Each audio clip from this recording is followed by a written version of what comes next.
మకర సంక్రాంతి శుభాకాంక్షలు. మహేష్ తన కెరీర్లో ఎన్నిసార్లు సంక్రాంతి బరిలో దిగారు, ఎన్నిసార్లు హిట్స్ అందుకున్నారు ఓసారి చూద్దాం.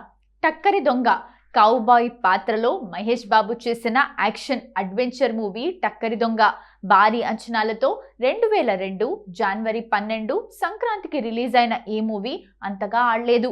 టాప్ హీరోల నటవారసులు జనాన్ని తమ వైపు తిప్పుకునే ప్రయత్నంలో తండ్రులను గుర్తుకు తెచ్చే పాత్రలో తప్పకుండా నటిస్తూ ఉంటారు.